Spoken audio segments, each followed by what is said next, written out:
Hello! My name is Elina Pelikan, and welcome back to my scriptorium. In our last episode, I showed you some icons that I was working on here in my home studio. And I said that I would show you the process of putting them up on the walls in the church, and I'm going to show you that today. I also have a very exciting challenge that we're going to get to right after that. But first, let's head to Texas. Before I left, I cut the icons out more closely so that they would be ready to apply to the walls. I rolled them up carefully and packed them for the trip. Here I am in Texas. First, I trace with chalk where the icon will go before beginning the mirroflage process. The icon is laid face down on a sheet, and I apply this very thick wallpaper paste to the back of the whole icon. I line it up on the wall and use a scraping tool to press out any air bubbles and extra paste, and then wipe it down with a damp cloth. As you can see, the paste immediately attaches the icon to the wall, but when it's wet, I can pull it off and readjust it to get it exactly where I want it to go. The next step is to apply the gold. I begin with Size, a thin, clear paint that dries very sticky. Then I press the gold sheets into the Size and use brushes or my hands to get off all of the extra gold.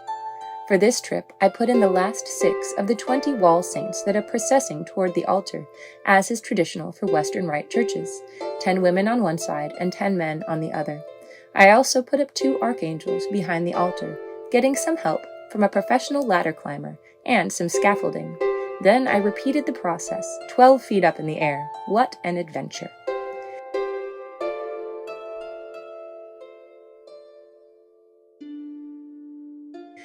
They will be finding bits of gold floating around their church for weeks.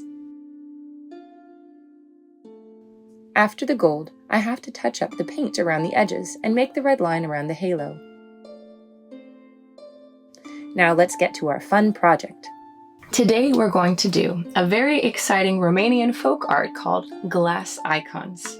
I told you a little bit about what you need for that last time, so hopefully you've gathered supplies. If not, let me show you and you can pause and gather supplies or come back later and do the project after seeing it. In order to do this, you will need a frame. It does not have to be fancy. These are from a dollar store. Just a simple frame. This is a 5x7. You'll need an icon that fits inside of the frame. I've chosen this icon of Saint Lucia. I love Saint Lucia. And you'll need a permanent marker. This is a off-brand, it's just fine, whatever kind of permanent marker you have. You'll also need a little bit of tape, ideally masking tape, and some painting supplies. For this we'll need acrylic paint, so you can use any kind of acrylic paints that you want. These are my Lucas paints that I get from the art store, but you can also go to Walmart or any convenience store and find whatever brand that you find. They all will work just fine. You also have the option to use a piece of gold paper to put behind your icon to make it glow. So, let's begin. Our first step is setting up our workspace. We're going to take our frame apart like this, and I'm going to pull out the back. Here's the back. And I'm going to pull out this little piece of paper. Please be very careful with the frame as you take out the glass, as this is glass, tends to be very thin. I've worked on this project with lots of people of different ages, and we have yet to have too much issue with it, but it will break if you're not careful. You're going to place your icon in front of you, and you're going to put your glass wherever you want to have it centered. I'm paying attention to where her hands are and where her halo is, so that I can make sure she's going the way she is. Now, the way we're painting it is going to be backwards compared to how it's going to be. So don't worry about doing letters yet. We will get to that. Her name is off the sides. That is just fine.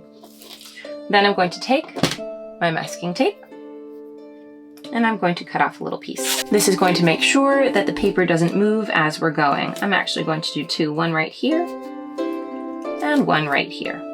This will hold it just fine. Before we work, make the sign of the cross, and we begin. I'm going to start at the top so that my hand doesn't go around. Don't worry if your lines aren't perfect. Just do the best that you can.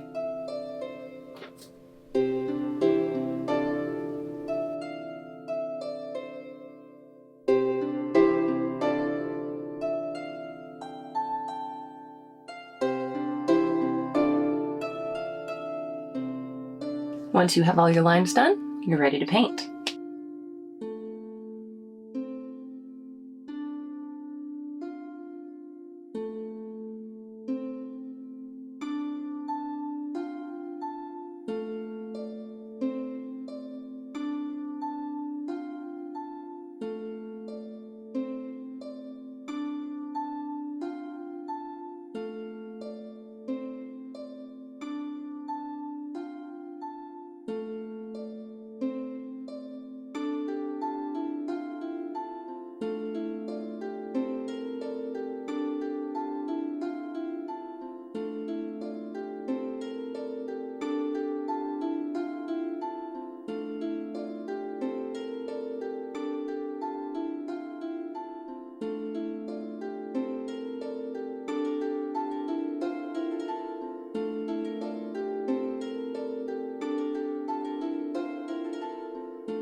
Notice how you can't see any of the details.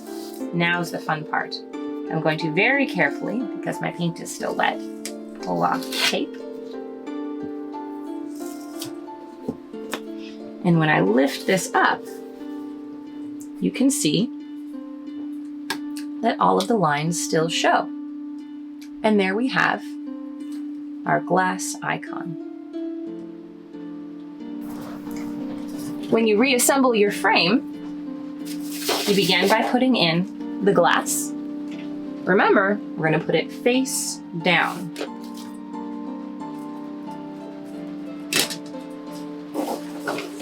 Next, you're going to put a piece of paper behind it. You can use a blue paper, you can use a gold paper. I found this sparkly gold wrapping paper, and I like to use this. It's a little shimmery. If your paint is still wet, be very careful.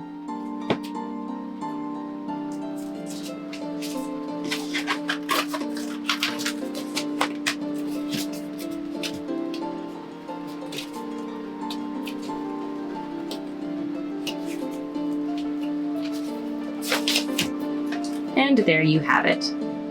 Saint Lucia, a glass icon. In this episode, we talked about the process of putting icons on the walls of a church, and we did our very exciting glass icon project. I hope you had fun. I hope you make as many of those as possible. They make wonderful gifts, and you can make them of all of your family members and of all of your friends, because the world always needs more icons. If you enjoyed what we did today, I hope you join us again next time as we learn more about iconography.